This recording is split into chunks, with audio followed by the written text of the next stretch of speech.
This article is a relatively new article, March 2012. It seeks to educate any interested third party about the facts about current sex offender laws and how well they are doing what they were supposed to do, and namely keep us safe from sex offenders who might reoffend.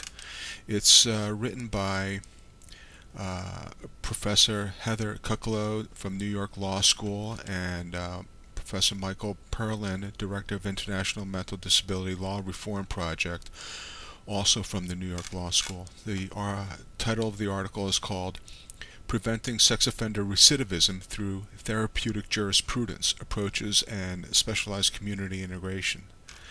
If we go down to the abstract on page 3, we read, "The public's panic about the fear of recidivism if adjudicated sex offenders are ever to be released in a community has not subsided despite the growing amount of information and statistically reliable data signifying a generally low risk of reoffense."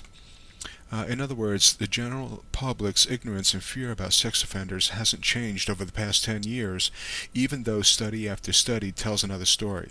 This is probably because the general population gets their information from the TV news instead of scientific articles like this. The TV news tends to grab the audience attention with sensational headlines simply for the sake of ratings, and rather than tell the boring truth like that found in this article.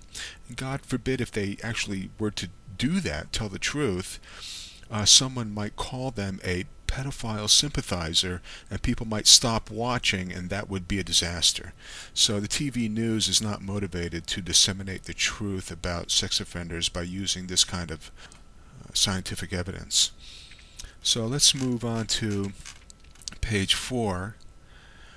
Where we read, "This article takes a new approach to these issues. It examines sex offender laws, past and present, looks at this area of sex offender commitment and containment through a therapeutic jurisprudence lens, and suggests basic policy changes that would optimally and constitutionally minimize reoffense rates while upholding and protecting human rights of all citizens." Now, you would think that this should be the goal with any law, but in fact, feel-good legislation like the Public Sex Offender Internet Registry are causing exactly the opposite. And it's really not hard to understand why.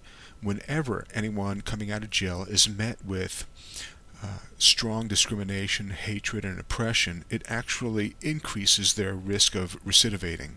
And for the sex offender, that could mean another sex crime. So for the sake of public safety, Megan's Law should be reevaluated. And there are a lot of other articles about this. If you simply Googled, "Does Megan's Law work?" you'll see lots of evidence for this assertion.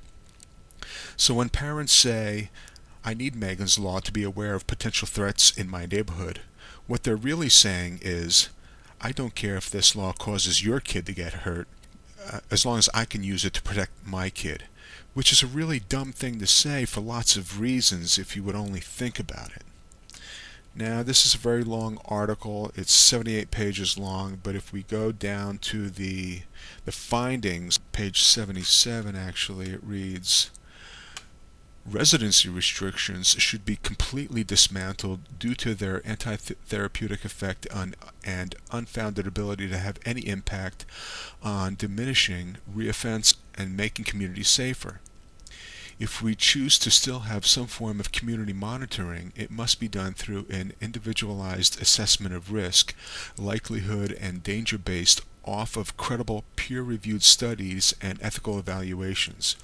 We should encourage and reward efforts to engage in community service and acknowledge genuine attempts to live offense-free and contribute to society." To quote the late Professor Bruce Winnick, "Modern-day sex offenders should also be offered the possibility of redemption. Feel-good legislative designs and agendas should be abolished in that they serve no other purpose but to humiliate, label, dehumanize the individual." Now, there's a mouthful right there. The idea of risk assessment is important. Obviously, painting all sex offenders with the same wide brush is counterproductive and unfair. It puts more people in danger, and it actually ends up degrading our society as a whole. Thank you for your time, and I hope I certainly learned something about sex offenders, and I hope more people do too. Thank you very much.